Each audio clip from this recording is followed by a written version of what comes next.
Hello friends, welcome back to my channel. मैं स्मिता। घर के रोजमर्रा के काम को आसान करने के लिए हमारे पास अगर कुछ टिप्स और हैक्स हों तो काम काफी आसान हो जाता है। तो ऐसे ही कुछ टिप्स और हैक्स मैं आपके साथ शेयर करने वाली हूँ। अगर आपको आज का वीडियो पसंद आता है तो वीडियो को लाइक जरूर करें, चैनल को सब्सक्राइब करें, साथ ही अपना फीडबैक मेरे साथ शेयर करना नहीं भूलें। तो चलिए बिना देरी किए स्टार्ट करते हैं आज का ये वीडियो। गर्मियों का सीज़न यानी कि आम का सीज़न, तो आम से हम बनाएंगे आज एक बहुत ही अमेजिंग डिप जिसे आप किसी भी स्नैक्स आइटम के साथ सर्व कर सकते हैं। आज की रेसिपी है मैंगो सालसा। तो मैंगो सालसा बनाने के लिए सबसे पहले एक बोल लेंगे, उसमें लेंगे हाफ अनियन चॉप करके, साथ ही इसमें बेल पेपर लेंगे रेड कलर की। अगर नहीं है तो टमाटो की स्किन भी यूज़ कर सकते हैं, सीड्स नहीं लेने हैं। हरी धनिया और हरी मिर्च डाल देंगे। साथ ही इसमें मसालों में काली मिर्च, जीरा पाउडर, चाट मसाला और थोड़ा सा काला नमक आप ऐड कर सकते हैं। हाफ लेमन का जूस ऐड करेंगे और अब इसमें चॉप किए हुए मैंगो ऐड कर देंगे। अगर आप पास ग्रीन मैंगो है तो उसको भी आप बारीक बारीक चॉप करके इसमें ऐड कर सकते हैं। अब इसको हम थोड़ी देर फ्रिज में रखेंगे, अच्छे से सारी चीज़ें मिल जाएं।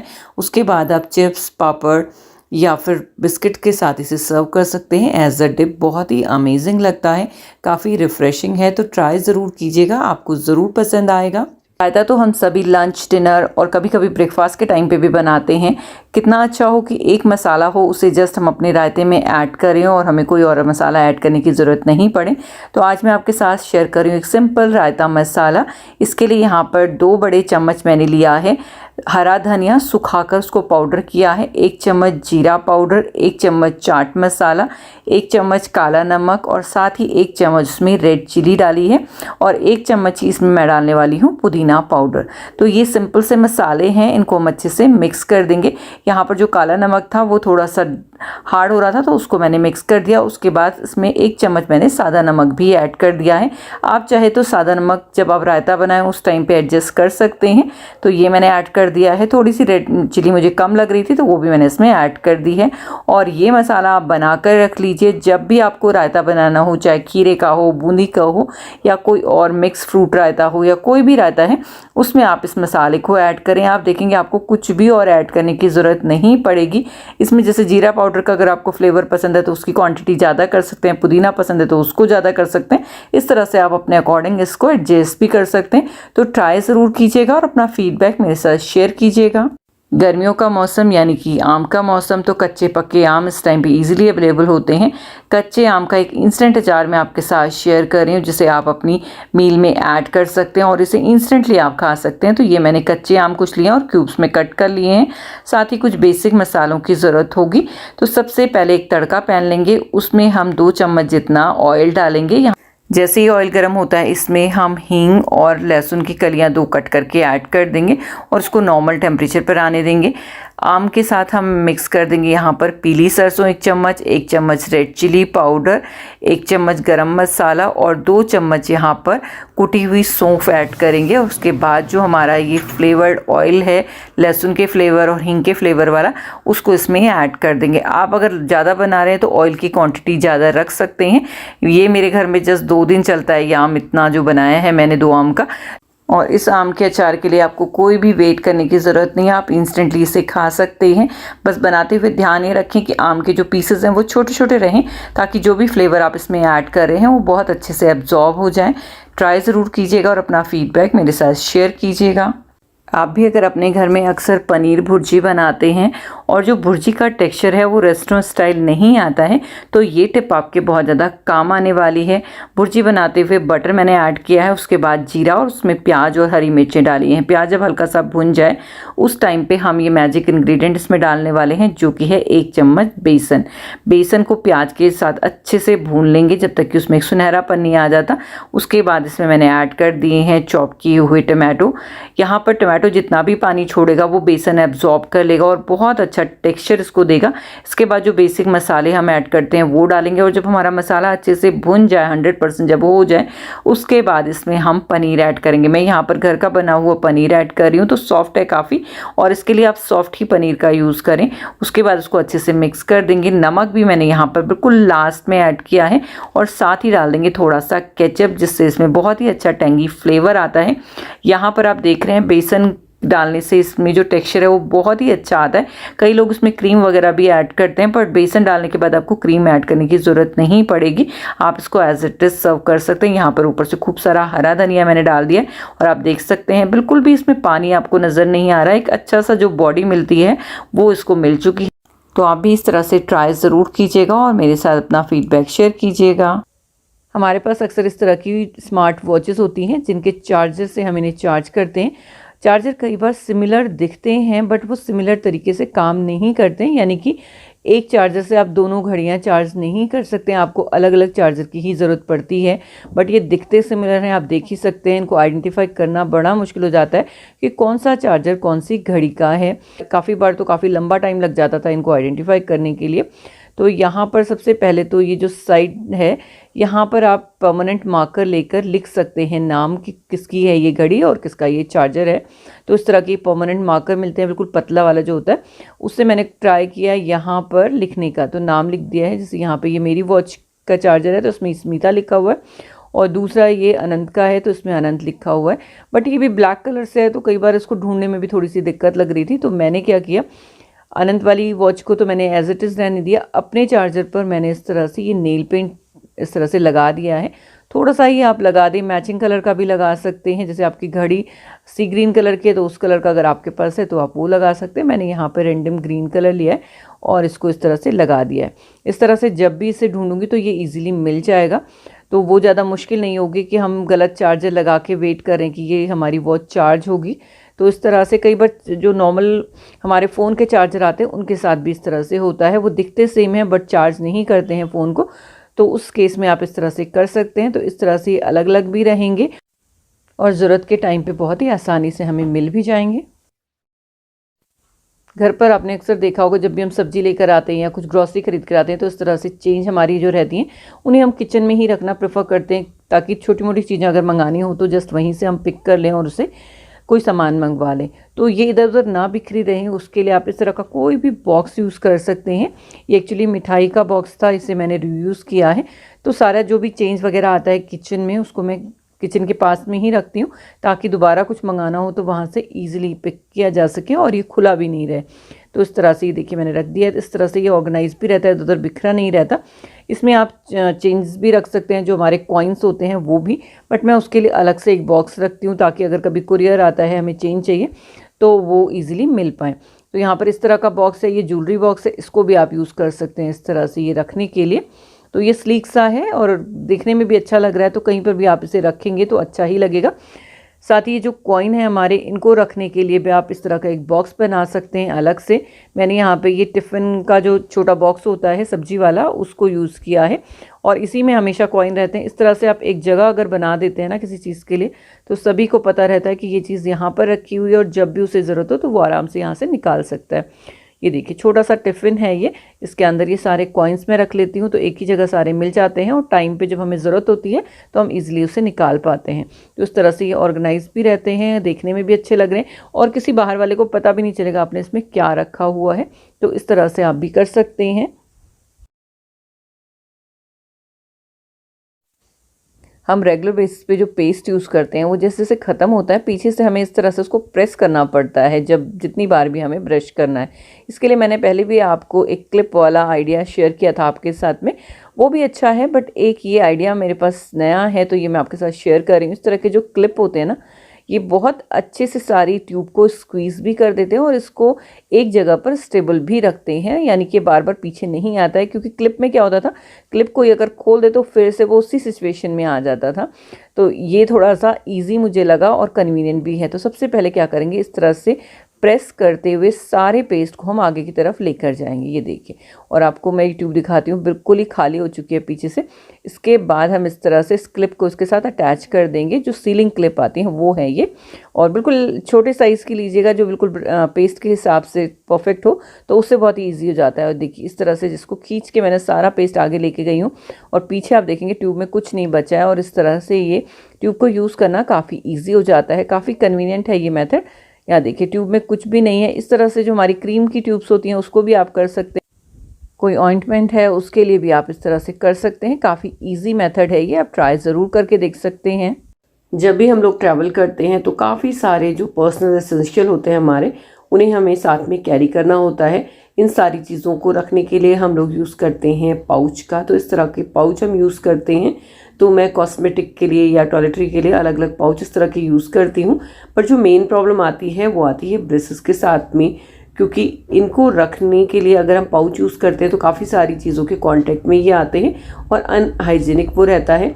तो यहाँ पर आप देख रहे हैं ये मैंने लिया है एक ग्लव, जो रीयूजेबल ग्लव्स होते हैं उनको मैंने लिया है, और उसके जो अलग अलग सेक्शन हैं फिंगर डालने वाले, उनमें मैंने ये ब्रशेस इस तरह से डाल दिए हैं। और अब इसको रोल करके आप किसी भी पाउच में से रख सकते हैं। काफ़ी कन्वीनियंट भी हो जाता है और इस तरह से ये काफ़ी हाइजेनिक भी रहता है। तो आप भी इस तरह से ट्राई कर सकते हैं।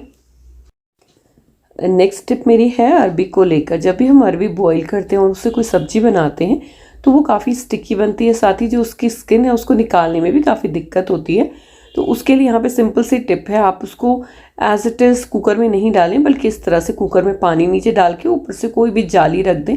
आपके पास इस तरह का स्टेनर हो तो वो रख सकते हैं, और उसके ऊपर इसको स्टीम करना है आपको, मतलब बॉईल नहीं करना, स्टीम करना है। उससे आप देखेंगे जो आपकी अरबी है वो बहुत अच्छे से गल भी जाएगी, और जो उसकी स्किन है उसको उतारना बहुत ही ईजी आपको रहेगा। पानी नहीं भरेगा अरबी के अंदर। तो इस तरह से आप कर सकते हैं, और इनको अगर आप फ्रिज में थोड़ी देर रख दें उसके बाद पील करें तो और भी ईजिली ये पील हो जाते हैं।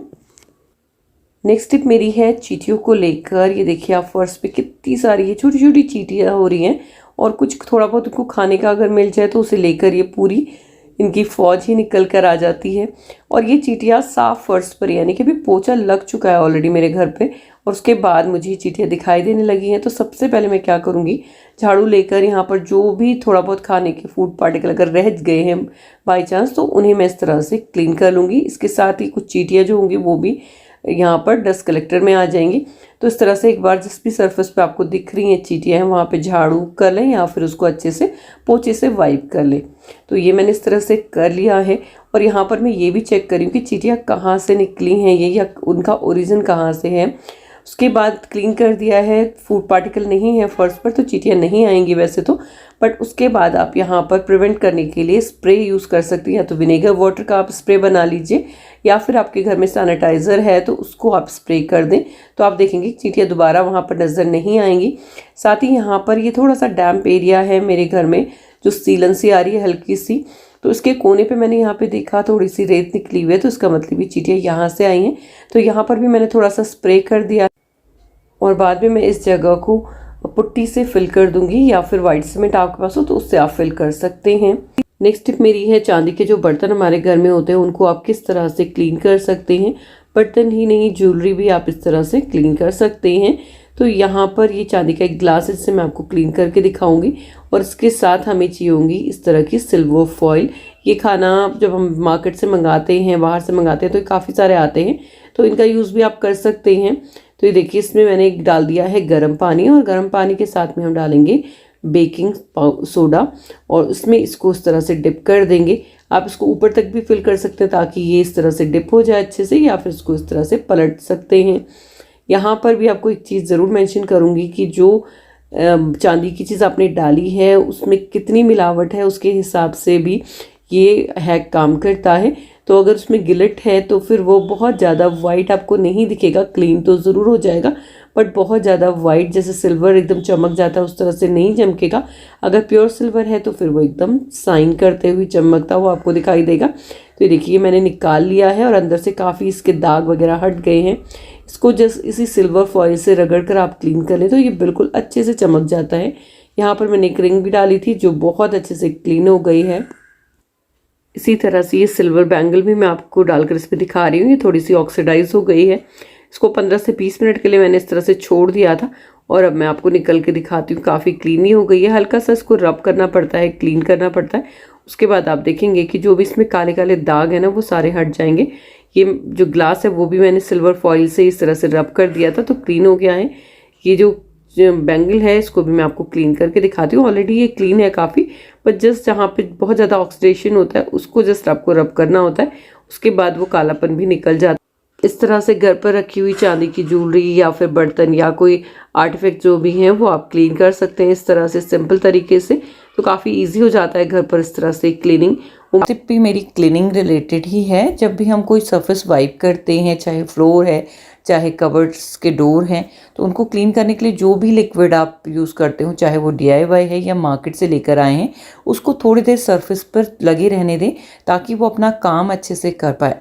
हम लोग क्या करते हैं, स्प्रे करते हैं और जस्ट वाइप करना शुरू कर देते हैं। उससे कोई फ़र्क नहीं पड़ेगा क्योंकि हम जो लगा रहे हैं वो एकदम ही वाइप कर रहे हैं, तो उतनी जल्दी वो असर नहीं करता है। तो ऐसे ही आप कम से कम 5 मिनट या 10 मिनट छोड़ दें इसी तरह से, और उसके बाद जब आप वाइप करेंगे तो नीचे से की तरफ से वाइप करें क्योंकि जो ड्रॉपलेट्स हैं वो सारी नीचे आ गई होती हैं। तो उनको वाइप करके, और आपका कपड़ा भी उससे गीला हो जाएगा, फिर आप ऊपर सारा अच्छे से एस शेप में या फिर जिगजैग पैटर्न में आप इसको क्लीन कर सकते हैं। तो आप देखेंगे कि एफर्ट भी कम लगने वाले हैं और जो दाग हैं वो भी काफ़ी इजीली लूज़ हो जाते हैं और उनको क्लीन करना काफ़ी आसान हो जाता है। तो ये सिंपल सी टिप है, आप भी इसे फॉलो कर सकते हैं। मार्केट के जो क्लीनर आते हैं उनमें लिखा होता है कितनी देर आप इनको छोड़ें और फिर वाइप करें, बट अगर आपने DIY सोल्यूशन बनाया है तो 5 to 10 मिनट इनफ है। आप उतनी देर छोड़कर इसको दोबारा वाइप कर सकते हैं। कई बार हमारे पास थोड़ा सा डोसा बैटर बचा होता है और हम उसका अगर डोसा बना रहे हैं बट हमारे पास स्टफिंग नहीं होती या स्टफिंग के लिए कोई आइडिया समझ नहीं आता, तो अगर आप एग खाते हैं तो आप एग को जिस तरह से ऑमलेट के लिए रेडी करते हैं वही सेम मिक्सचर आप डोसे के ऊपर डाल दीजिए और फिर उसको एक तरफ से कुक होने के बाद फ्लिप हो करके दोबारा कुक करें।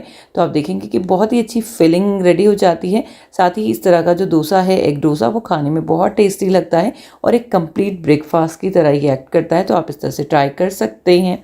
डोसा बनाते हुए अक्सर हम उड़द दाल का यूज़ करते हैं जो कि थोड़ा सा गैस क्रिएट करती है और कई लोगों को पसंद नहीं आती है, तो उसके लिए आप दाल को चेंज कर सकते हैं, कोई ज़्यादा फ़र्क नहीं आता है। अगर आप हेल्दी डोसा ट्राई करना चाहते हैं तो मिलेट्स के साथ में मसूर दाल, मूंग दाल, चना दाल, इनका कॉम्बिनेशन या सिंपल एक दाल के साथ भी इस तरह से मिक्स करके और उसमें खूब सारे मसाले वगैरह डाल के ग्राइंड कर लें तो ये जो डोसा बैटर बनेगा वो भी काफ़ी अमेजिंग लगता है। तो इस तरह से भी आप ट्राई करके देख सकते हैं।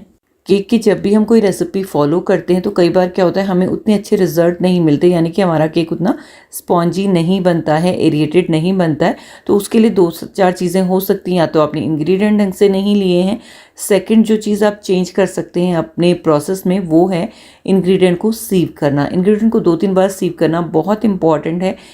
इससे वो काफ़ी अच्छे एरेटेड हो जाते हैं और जब आप इसे केक बनाते हैं, इसको मिक्स करते हैं, तो केक भी काफ़ी फ्लफ़ी बनता है और काफ़ी सॉफ्ट बनता है। तो इस तरह से ये सिंपल सी टिप हैं, इन्हें आप फॉलो कर सकते हैं। तो ट्राई ज़रूर कीजिएगा और अपना फीडबैक मेरे साथ शेयर कीजिएगा। वेकेशन है बच्चों की, तो सभी लोग इधर उधर जा रहे हैं और साथ ही जब हम पैकिंग करने लगते हैं तो काफ़ी सारे कपड़े हम आयरन करके लेके जाते हैं, लेकिन जब हम सूटकेस खोलते हैं तो देखते हैं कि जो हमारे कॉटन के कपड़े होते हैं और जिनमें आयरन की बहुत ज़्यादा ज़रूरत होती है वही हमारे ख़राब हो जाते हैं।